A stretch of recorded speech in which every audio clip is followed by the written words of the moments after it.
யெகோவாயிரே பிரேயரின் வழியாக தேவ நாமம் மகிமைப்படுவதாக உங்களையும் வெல்கம் பண்றேன். பிரியமானவர்களே, ஒரு நபருடைய வாழ்க்கையில வேதத்தின்படி நன்மையானாலும் சரி தீமையானாலும் சரி அதை பெற்றுக்கொள்வது அவரவருடைய நடக்கையில இருக்குது. எதை தேடுறோமோ அதை நாம கண்டடைகிறோம். அது நன்மையானாலும் சரி தீமையானாலும் சரி. எனவே நீதிமொழிகள் 11:27 நாம பார்க்கும்போது, நன்மையை ஜாக்கிரதையுடன் தேடுகிறவன் தயை பெறுவான், தீமையை தேடுகிறவனுக்கோ தீமையே வரும் அப்படின்னு நாம பார்க்கலாம். ஒரு நபர் நன்மையை தேடுறாங்கன்னா சரி, தீமையை யாராவது தேடுவாங்களா? இல்ல அதை விரும்பதான் செய்வாங்களா? கண்டிப்பாக இல்லை. அப்படின்னா ஏன் வேதத்துல இப்படி கொடுக்கப்பட்டுள்ளது? தீமையை தேடுதல் என்பது தீமைக்கு ஏதுவான தீய செயல்கள்.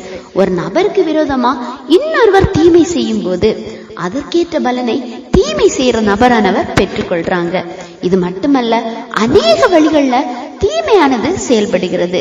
எஸ்தர் பகுதியில் நம்ம பார்க்கும்போது, மொர்தெகாய்க்கு எதிராக ஆமான் தூக்கு மரத்தை செய்து ஆயத்தம் பண்ணும் போது அதை தயார் செய்த ஆமானையே அதுல தூக்கி போடுறாங்க.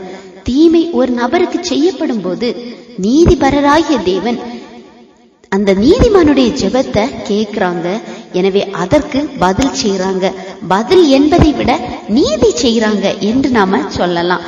எனவேதான் சங்கீத பகுதியில அவன் தீவினை அவன் சிரசின் மேல் திரும்பும் என்று சொல்லப்பட்டுள்ளதை பார்க்கலாம்.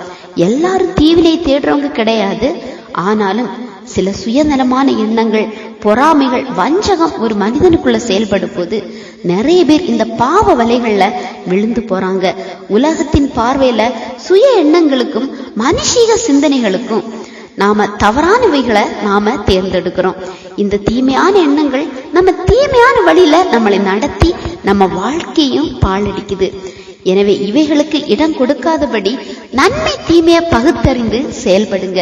எந்த காரியங்களானாலும் தேர்ந்தெடுப்பதற்கு முன்னாடி நன்மையோ தீமையோ நான் தேர்ந்தெடுத்து செயல்படுவதுதான் என் வாழ்க்கையிலையும் நிறைவேறும் என்பதை நீங்க மறக்காம செயல்படுங்க. எனவே நன்மைக்கு ஏதுவானவைகளை தேர்ந்தெடுங்க. இந்த செய்தி உங்களுக்கு பிரயோஜனமா இருக்குன்னு நம்புறேன். ஆண்டவர் தாமே உங்களை ஆசீர்வதிப்பாராக.